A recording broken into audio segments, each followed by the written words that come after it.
All right. Welcome everyone. Kicking off another deep dive here. Yeah. And today we're going deep on Active Directory security. Ooh, yeah, that's a big one. I mean, it's one of those things that's like the foundation of so much in a typical enterprise network or, AD. It's the heart of how everyone gets in, how they're authorized, all that good stuff. It's like the keys to the kingdom. Yeah, yeah. For companies' digital assets. Yeah. If an attacker can snag those keys, it's pretty much game over. Right, right.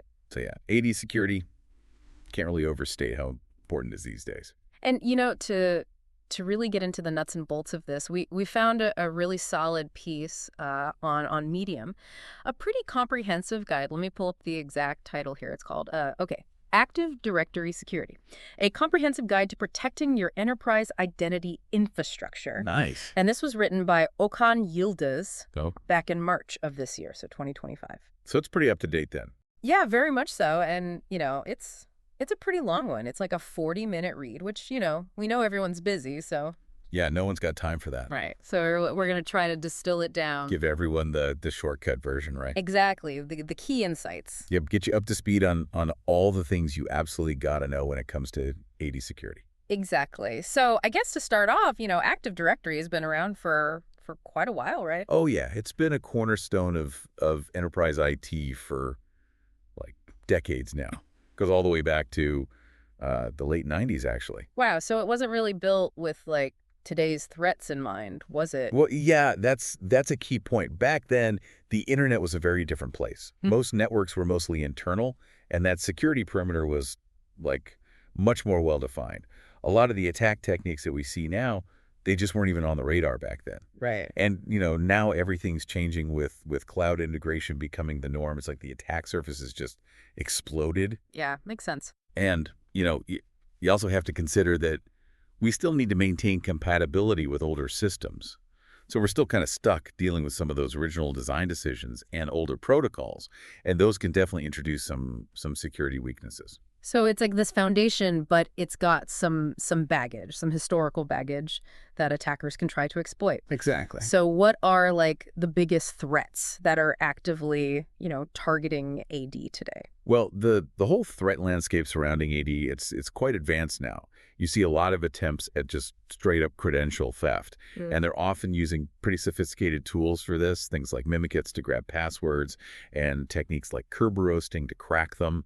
You also see attackers trying to establish persistent presence in a network, like using golden and silver tickets to kind of move around undetected for extended periods of time. Mm. And then there's always the risk of just straight up misconfigurations, right? Oh. Or exploiting design flaws within AD itself. We're even seeing supply chain attacks now, where vulnerabilities in third-party software that integrates with AD are being used as entry points. I mean, it's pretty clear that compromising AD is a top priority for a lot of bad actors out there, from ransomware gangs to nation-state actors. It's a big deal. Yeah. I mean, it makes sense. If you can control AD, you can control a lot. Absolutely. So let's break it down a bit. What are like the fundamental building blocks of Active Directory that people really need to understand from a security perspective? So at the core, you've got domain controllers. DCs is what they're often called. ACs. Okay. Think of these as the central servers that hold the entire AD database. They handle all the login requests. They enforce all the security rules. They're the heart of it all. Yeah. And that's why they are, without a doubt, the most critical asset in any AD environment. If an attacker gets control of a DC, they basically won. It's game over. So that's job number one, protect the DCs. Absolutely. What else is there? What else is important? So then you have something called the schema. It's basically the blueprint, right? Yeah. It defines all the different types of objects and the information you can store about them within AD. Okay. So we're talking about user accounts, computer accounts, groups, and all the different attributes and properties associated with them. Makes sense. Now, it might sound really technical, but any unauthorized changes to this schema, even small ones, they can have like huge consequences for the security and stability of the entire AD environment. Wow. So really tight control over schema modifications is absolutely crucial. Gotcha. And then there's the global catalog. This is a kind of a special database, and it holds a partial copy of all the objects in the entire Active Directory forest. Yeah. This is what allows users to search for information across all the different domains. But it also means that if an attacker gets their hands on the global catalog, they could potentially access a ton of sensitive organizational data.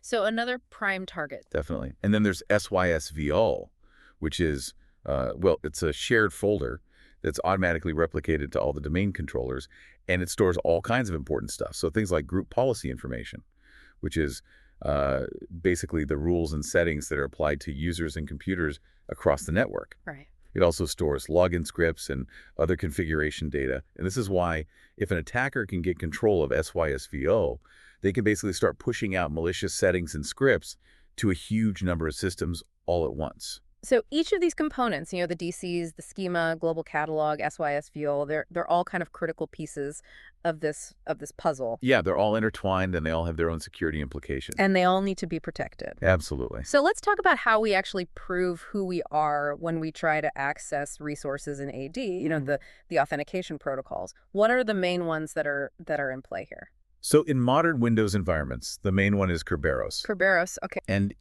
you can kind of think of it as a system that issues these secure digital tickets. Okay. So instead of setting your actual password across the network every time you want to log in, you get this ticket that proves your identity. It's a pretty solid system, but it's not foolproof. Right. Attackers can try to forge these Kerberos tickets, and that's how things like golden and silver ticket attacks work. Oh, yeah. Or they could just steal legitimate tickets and reuse them, which is known as a pass-the-ticket attack. So even with strong protocols in place, there are still weaknesses. Yeah. Unfortunately, there's no such thing as perfect security. Now, you mentioned earlier that older protocol, NTLM. Is that still something we need to worry about? So NTLM, that's a legacy protocol, and to be honest, it's much weaker than Kerberos. Right. It's vulnerable to all sorts of things. Relay attacks, where an attacker can intercept and forward your credentials, pass the hash attacks, where they reuse a scrambled version of your password, and it's even vulnerable to just straight-up password cracking attempts. But here's the thing. Because of compatibility issues with older applications and systems, NTLM is often still enabled in many environments, and that leaves the door wide open for attackers. So it's kind of a necessary evil in some cases. Yeah, you could say that. It's definitely something to be aware of and mitigate as much as possible. Right. Now, we hear a lot about LDP and LDAPS. What are those all about? So LDAP, that stands for Lightweight Directory Access Protocol. Okay. And it's basically the language that's used to talk to Active Directory to query it and make changes to the information stored in it. The big security risk with standard LDAP is that the communication is often unencrypted.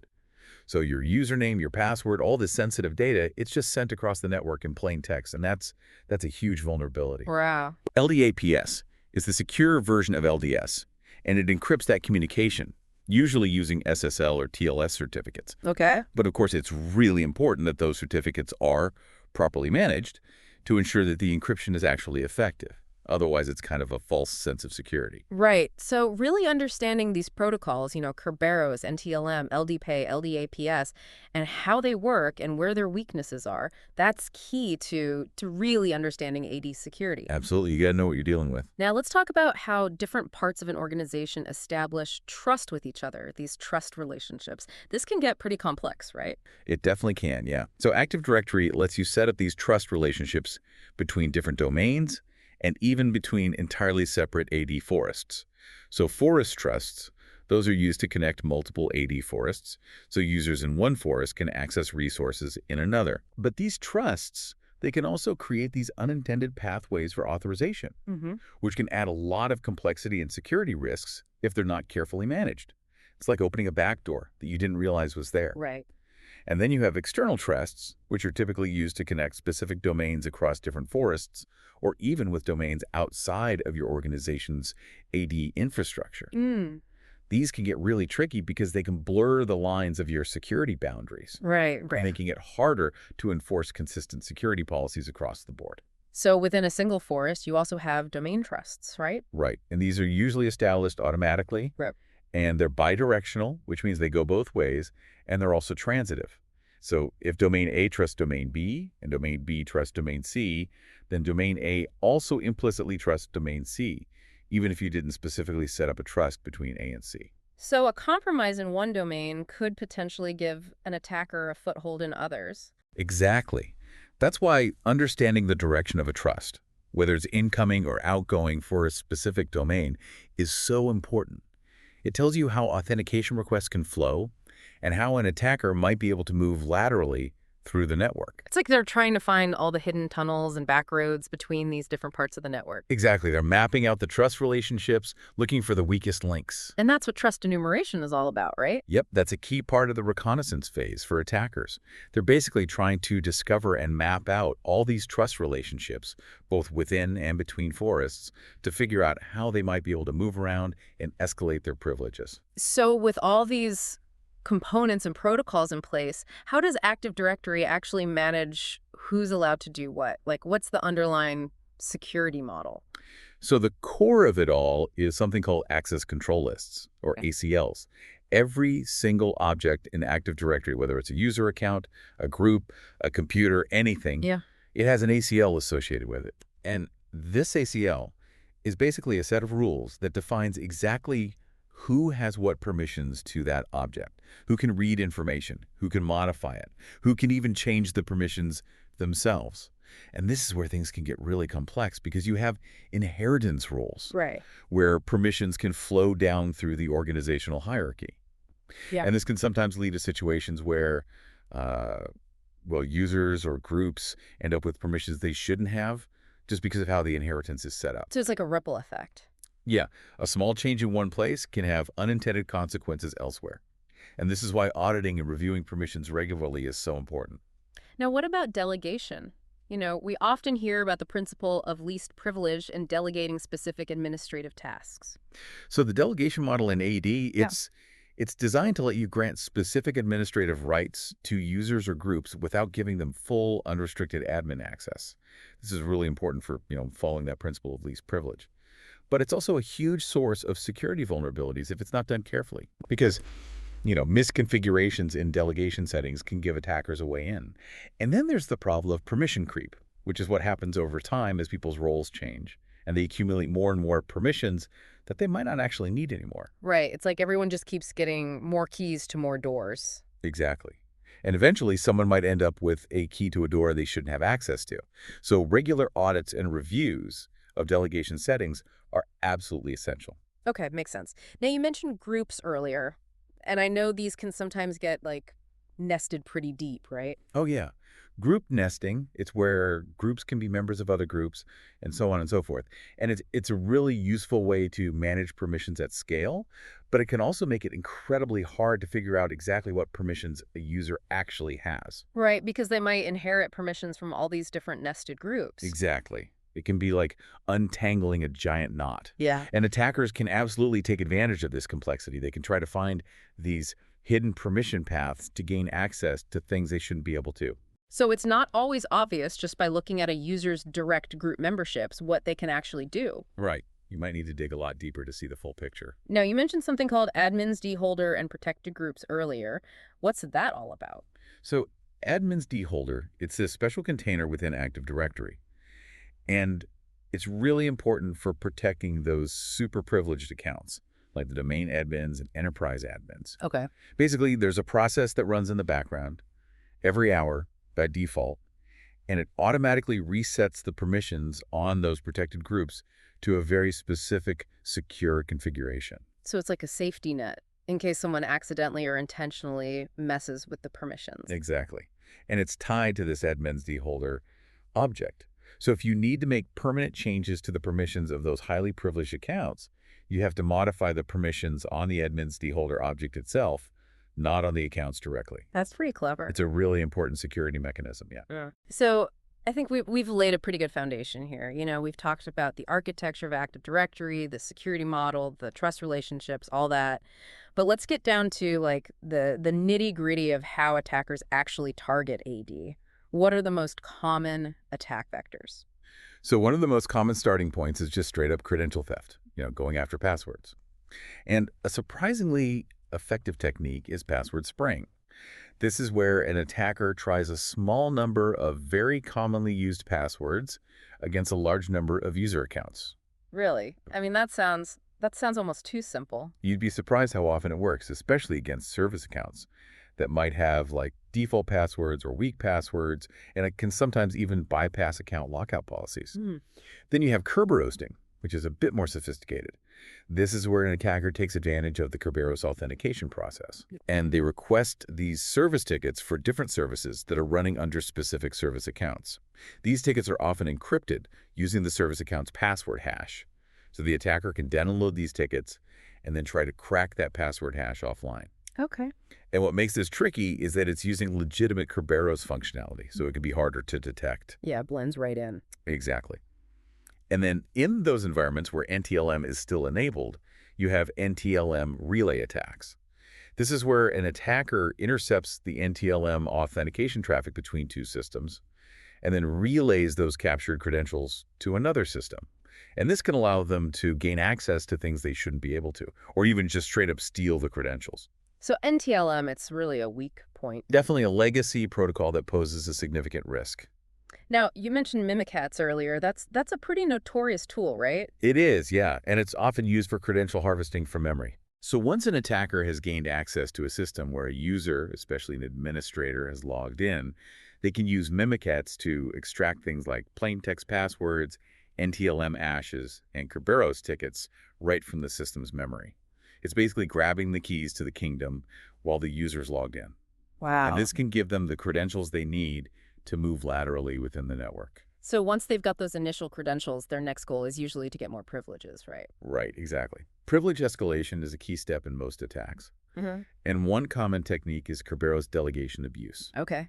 This is where an attacker takes advantage of misconfigured Kerberos delegation settings. Right.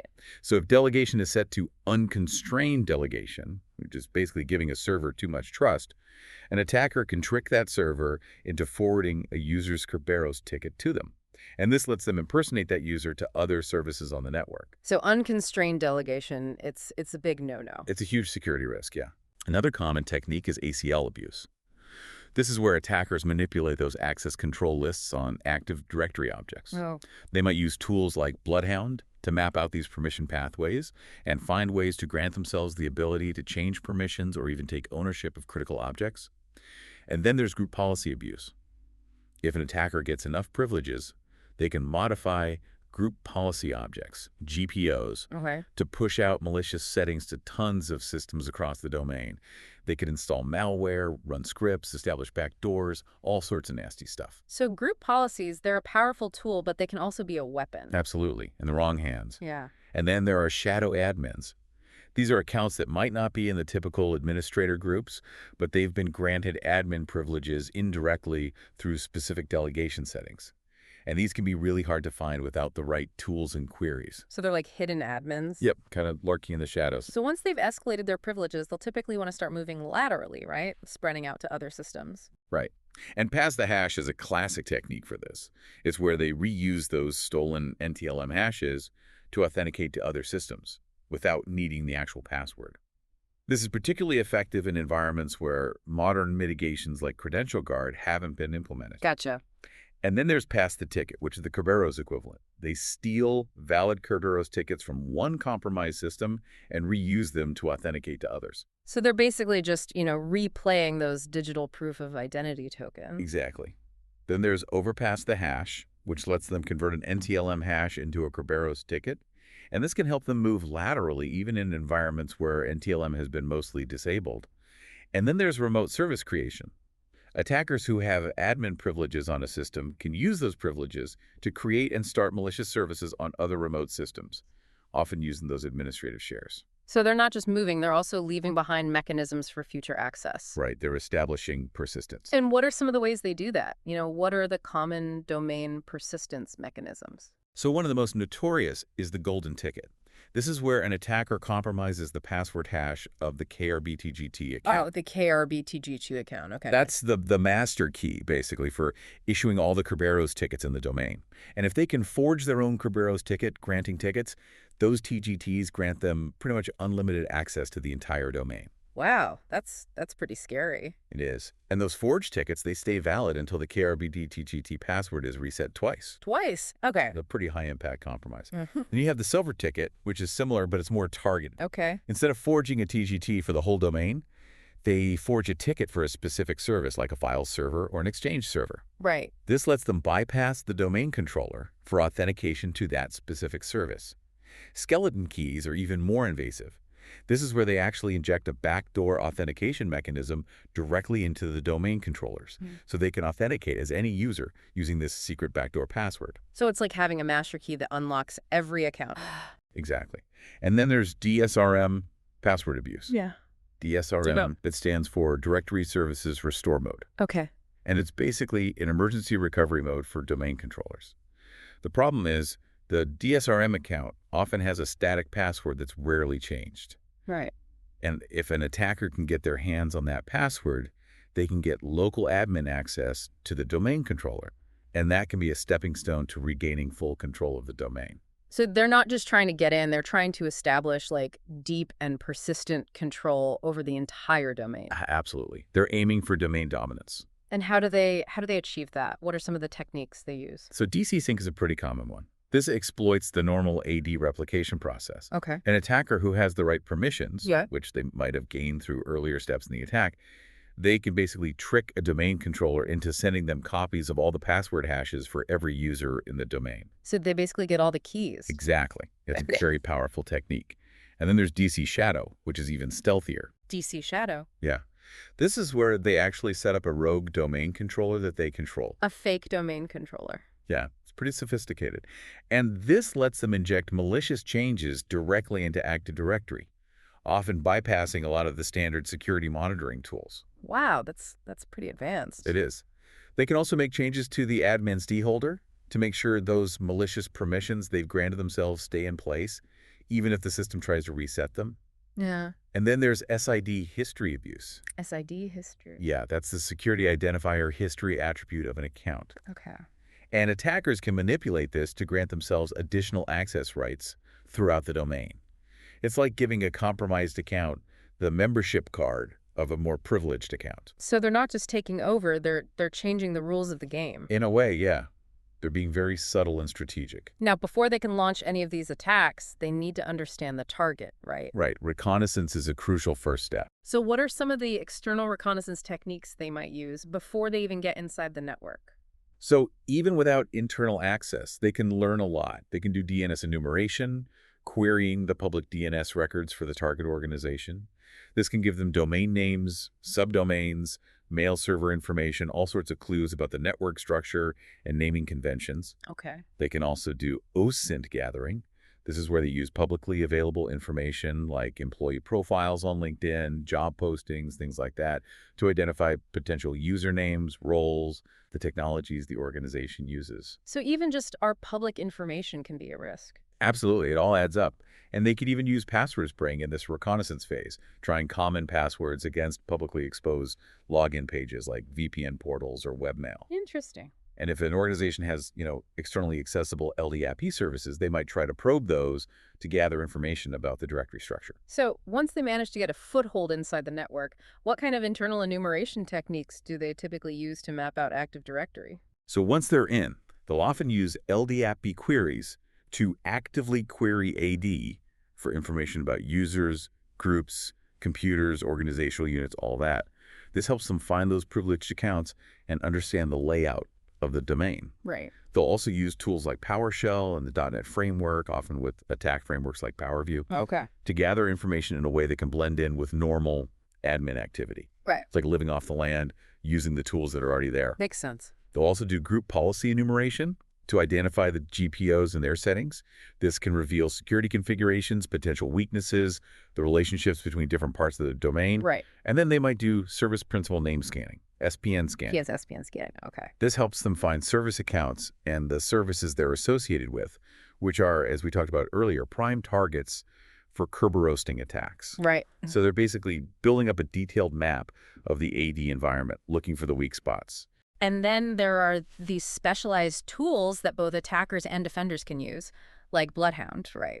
Exactly. Bloodhound is a really powerful one. It visually maps out all those complex relationships in Active Directory, and it can actually highlight potential attack paths. Wow. So it can show like the shortest path an attacker could take to get to domain admin privileges. Oh, that's a valuable tool for defenders too, then. Absolutely, yeah. You can use it to find and fix those vulnerabilities before the attackers do. Yeah. And then you have AID Explorer, which is a more traditional graphical tool for browsing the AD structure.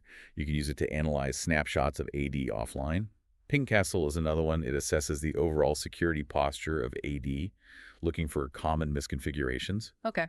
And then AD Recon, that one's designed to extract a ton of detailed AD information for offline analysis and reporting. So all these tools, they're giving both attackers and defenders a much clearer picture of the AD environment and its potential weaknesses. Yeah, they're both playing the same game, just with different goals. Well, I think we've covered a lot of ground here. This has been a really in-depth look at Active Directory security, from the basic architecture to all those attack vectors, reconnaissance techniques. It's a lot to take in. It is, yeah. Yeah. And it's clear that securing AD is not a set and forget it kind of thing. Right. It's an ongoing process. It's constantly evolving. Right.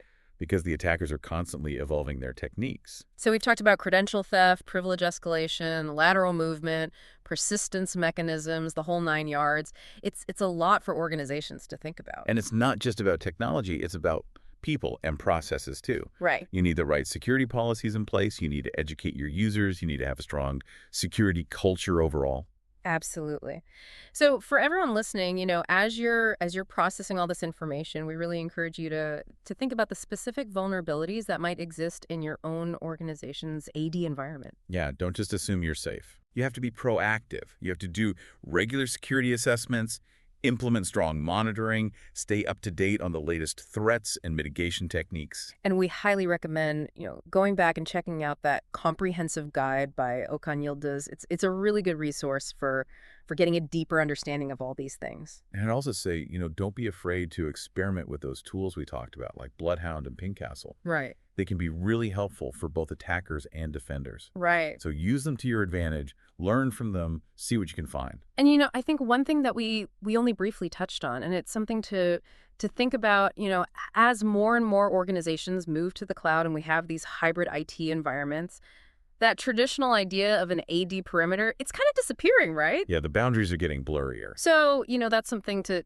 think about. What new security strategies and approaches do we need to protect identity in this new world? It's a whole new ball game. It is. So that's a deep dive for another day. Right. Definitely. But for now, I think we'll leave it there. Thanks everyone for tuning in to another deep dive. Yeah, thanks for listening. And we'll catch you next time. See you then.